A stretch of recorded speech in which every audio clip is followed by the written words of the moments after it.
ইউক্রেনে মন্ত্রিসভা ভবনে ক্রুজ ক্ষেপণাস্ত্র হামলা। টাঙ্গাইলে কাদের সিদ্দিকীর বাড়িতে হামলা এবং ভাঙচুর। দর্শক, এই ছিল দৈনিক দেশ রূপান্তর পত্রিকার আজকের প্রধান শিরোনামগুলো। চলে যাচ্ছি আরও একটি পত্রিকায়। দর্শক, এই মুহূর্তে আমার হাতে রয়েছে দৈনিক যুগান্তর পত্রিকা। যুগান্তর পত্রিকা যে শিরোনাম করেছে বড় করে একটি, রাত পোহালেই ডাকসু ও হল সংসদ নির্বাচন, শেষ মুহূর্তেই নানা সমীকরণ। ফ্যাক্টর হবে ছাত্রী ও অনাবাসিক ভোটার নেওয়া হচ্ছে নানা কৌশল। 3 স্তরের নিরাপত্তা, আজ রাত 8টা থেকে সর্বসাধারণের জন্য ক্যাম্পাসে প্রবেশ নিষেধ।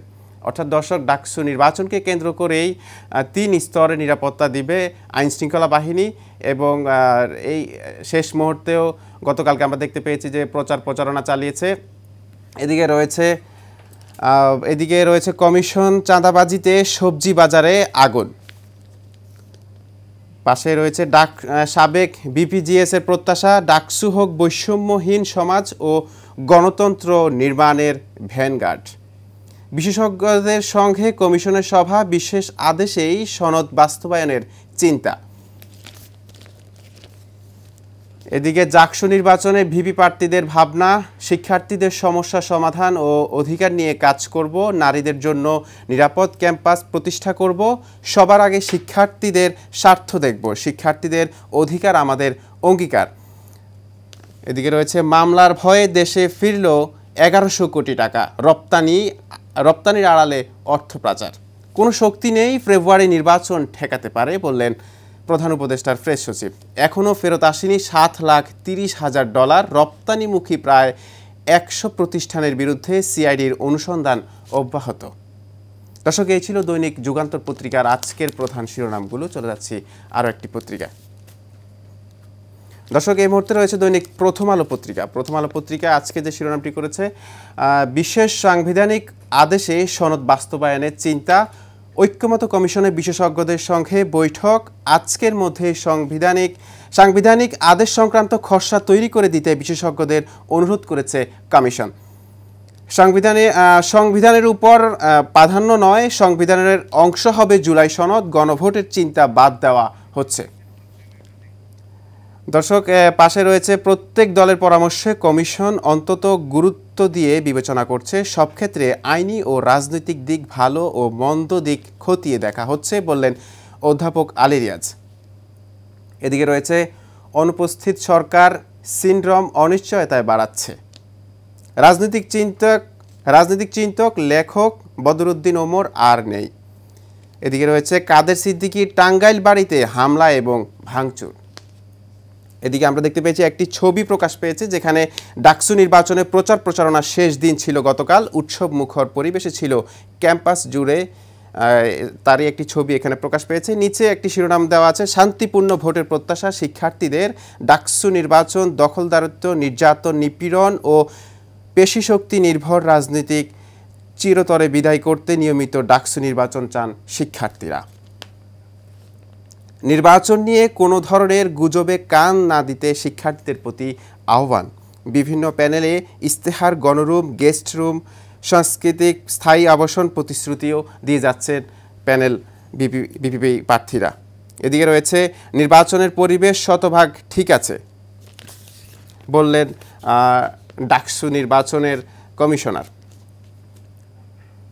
দর্শক, এই ছিল দৈনিক প্রথম আলো পত্রিকার আজকের প্রধান শিরোনামগুলো। চলে যাচ্ছি আরও একটু পত্রিকায়।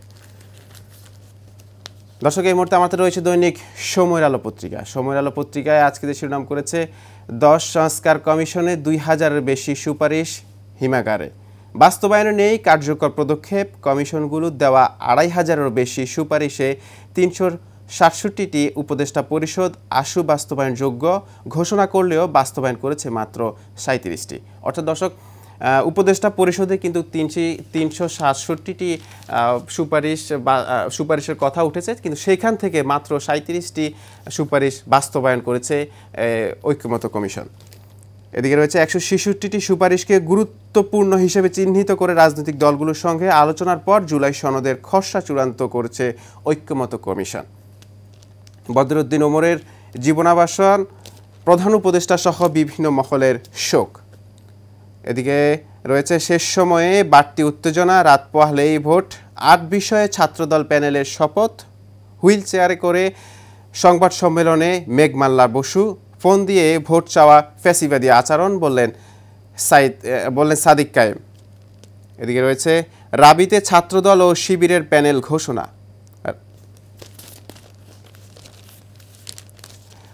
ট্রাম্পের বিরুদ্ধে বড় বিক্ষোভ, সেনা প্রত্যাহারের দাবিতে উত্তাল ওয়াশিংটন ডিসি। মব রাজত্বে সহিংসতা ঠেকাবে কে? মবের বিরুদ্ধে ব্যবস্থার অনুকূল পরিবেশ নেই বললেন সাবেক আইজিপি। পুলিশ আন্দোলন ঠেকাতে পারে, মবও পারে বললেন বিশ্লেষকরা। ভারসাম্যহীন তরুণকে পিটিয়ে হত্যা। সিরাজগঞ্জে ভারসাম্যহীন তরুণকে পিটিয়ে হত্যার একটি ঘটনা এখানে শিরোনাম উঠে এসেছে। এদিকে রয়েছে ভুয়া খরচে কোটি টাকা আত্মসাতের সত্যতা পেয়েছে দুদক। সংসদীয় আসনে পরিবর্তিত সীমানা নিয়েও অসন্তোষ। বাগেরহাট সর্বদলীয় কমিটি হরতাল অবরোধ কর্মসূচি ঘোষণা, বিক্ষোভ আন্দোলন করে কোনো লাভ হবে না বললেন ইসি। কোনো সুযোগ দিতে চায় না বিএনপি, ঠাকুরগাঁয়ে ৩ আসনে ইতিমধ্যেই বিএনপি প্রার্থিতা দিয়েছে। দর্শক, এই ছিল দৈনিক সময়ের আলো পত্রিকার আজকের প্রধান শিরোনামগুলো। চলে যাচ্ছি আরও একটি পত্রিকায়।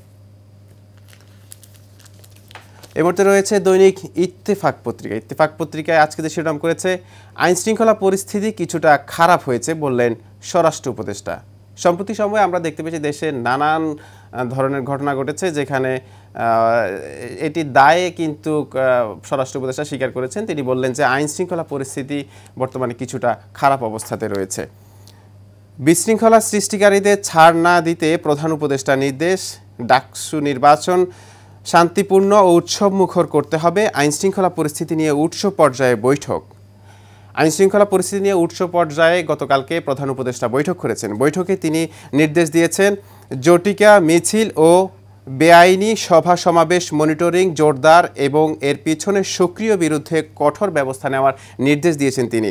পতিত শক্তি বেপরোয়া হয়ে উঠেছে, গণতান্ত্রিক অগ্রযাত্রাকে ব্যাহত করতে তারা সব শক্তি নিয়ে মাঠে নামছে। এটি জাতীয় নিরাপত্তার ইস্যু।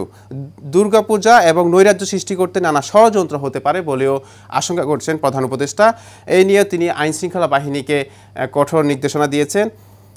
এদিকে রয়েছে প্রচারণা শেষ, কাল নির্বাচন, অনিয়মের আশঙ্কা বিশ্ববিদ্যালয় শিক্ষক নেটওয়ার্কে, নিপীড়নমুক্ত ক্যাম্পাস গড়ার শপথ ছাত্রদল সমর্থিত প্যানেলের। দর্শক, এই মুহূর্তে আমার হাতে রয়েছে দৈনিক নয়া দিগন্ত পত্রিকা। নয়া দিগন্ত পত্রিকা আজকে যে শিরোনামটি করেছে, আওয়ামী লীগের ভয়ঙ্কর চক, ব্যবস্থা নিতে উপদেষ্টা পরিষদের নির্দেশ। পুলিশের মধ্যেও রয়েছে বিভাজন। গ্রাম থেকে ঢাকামুখী জটিকা মিছিলের নেতাকর্মীরা, বিদেশ থেকে অর্থায়ন করেছে সিনিয়র নেতারা, অর্থদাতাদের বেশিরভাগই শিল্পপতি। দর্শক, গতকালকে আমরা দেখতে পেয়েছি উপদেষ্টা পরিষদের একটি বৈঠক হয়েছে আইনশৃঙ্খলা বাহিনীর উচ্চ পর্যায়ে কমিটিকে নিয়ে। সেখানে প্রধান উপদেষ্টা নির্দেশ দিয়েছেন যে ইতিমধ্যেই বিভিন্ন জায়গায় আওয়ামী লীগ জটিকা মিছিল করছে এবং গ্রাম পর্যায়ে যেখানে তদন্ত করে দেখা গেছে যে গ্রাম থেকেই রাজধানীমুখী হয়ে তারা এই মিছিলগুলো পরিচালনা করছেন এবং সেখানে অর্থ যোগান দিচ্ছে বিদেশ থেকে যে পলাতক যে নেতাকর্মীগুলো রয়েছে, তারা সিনিয়র নেতাকর্মীরা এই অর্থদান করছে। তারই প্রেক্ষিতে তারা কিন্তু এই রাজধানীতে বিভিন্ন জটিকা মিছিল করছে এবং অস্থিতিশীল করার জন্য একটি পরিকল্পনা করছে। তারই অভিযোগ কিন্তু বৈঠকে উঠে এসেছে এবং সেই প্রেক্ষিতেই প্রধান উপদেষ্টা আইনশৃঙ্খলা বাহিনীকে আরও কঠোর হওয়ার নির্দেশ দিয়েছেন। এদিকে পাশে রয়েছে হাড্ডাহাড্ডি লড়াইয়ের আভাস, ডাকসু নির্বাচন কাল, তার একটি ছবিও এখানে প্রকাশ পেয়েছে যেখানে শপথ পাঠ করাচ্ছে ছাত্রদল এবং পাশে ছাত্র শিবিরের প্রচারণার ছবি একটি এখানে প্রকাশ পেয়েছে।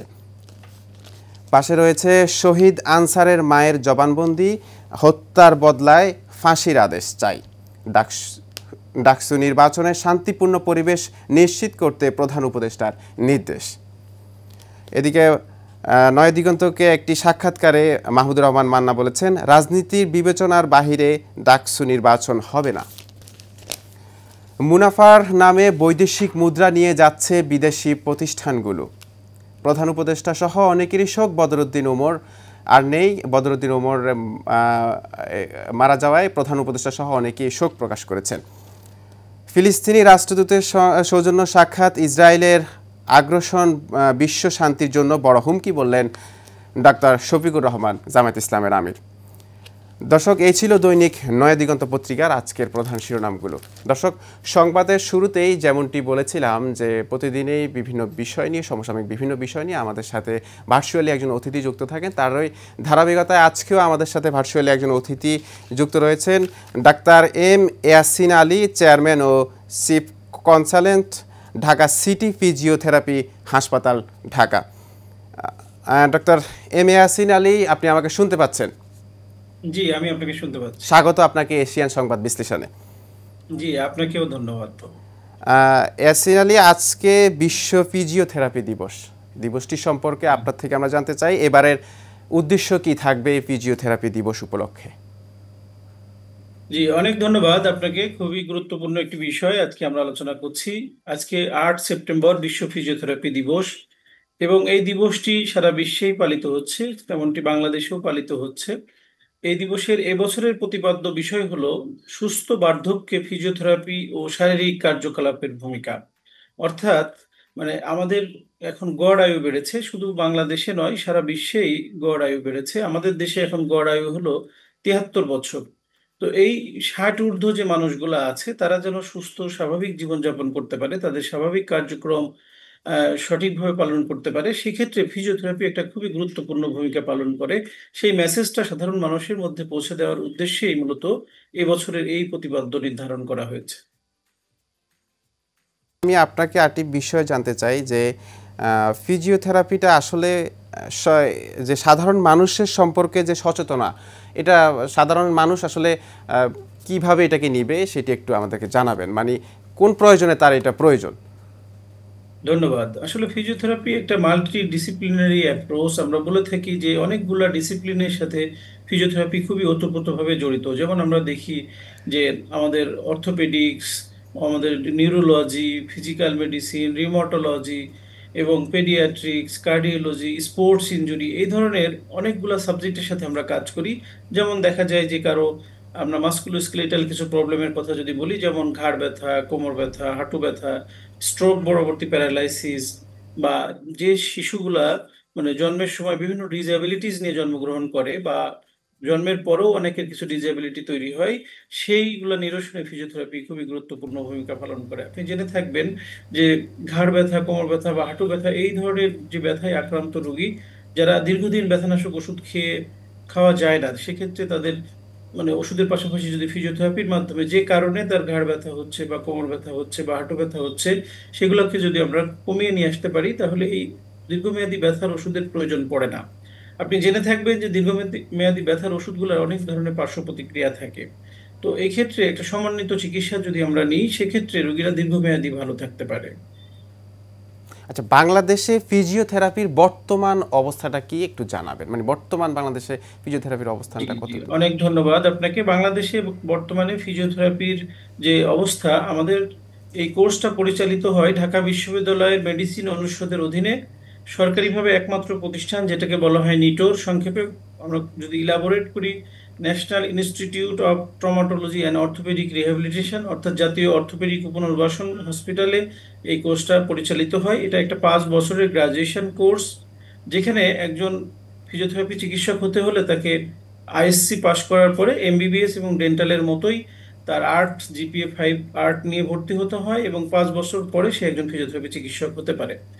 এই একটা বিষয়। 2 নম্বর হলো, সরকারিভাবে ছাড়াও বেসরকারিভাবে প্রায় 9টা প্রতিষ্ঠানে এই ফিজিওথেরাপি কোর্স চালু আছে, এবং বাংলাদেশে প্রায় 6500-এর মতো গ্রাজুয়েট ফিজিওথেরাপি চিকিৎসক রয়েছে, এবং প্রতি বছর প্রায় 800-র মতো স্টুডেন্ট এই সাবজেক্ট থেকে বের হয়ে আসছে। কিন্তু দুঃখজনক হলো সত্য যে আমাদের এই সাবজেক্টের গ্রাজুয়েশন হওয়ার পরেও তাদের সঠিক পদায়ন হচ্ছে না। গভর্নমেন্ট লেভেলে এই গ্রাজুয়েট ফিজিওথেরাপিস্টদের পোস্ট নেই, এবং তারা আসলে একটা, কি বলবো, গ্রাজুয়েশন করার পরেও তারা একটা হতাশাজনক জীবনযাপন করছে। কারণ গভর্নমেন্ট লেভেলে যদি পোস্ট না থাকে, তাহলে তার মাস লেভেলে সাধারণ মানুষের কাছে জনসচেতনতা তৈরি হয় না।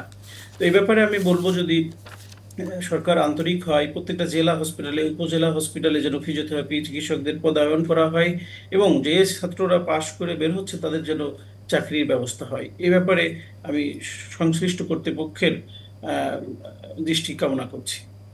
জি, ধন্যবাদ ডক্টর এম ইয়াসিন আলী আমাদের সাথে যুক্ত হওয়ার জন্য এবং গুরুত্বপূর্ণ কথা বলার জন্য। দর্শক, আমাদের সাথে এতক্ষণ যুক্ত ছিলেন বিশ্ব ফিজিওথেরাপি দিবস উপলক্ষে ডক্টর এম ইয়াসিন আলী। দর্শক, এখন চলে যাব একটি পত্রিকায়। আমার হাতে রয়েছে দৈনিক জনকণ্ঠ পত্রিকা। জনকণ্ঠ পত্রিকা যে আজকে শিরোনাম করেছে নতুন নীতিমালার প্রভাবে বাড়তে পারে খেলাপি ঋণ। এদিকে রয়েছে লেখক ও গবেষক বদরুদ্দিন ওমরের ইন্তেকাল, প্রধান উপদেষ্টার শোক।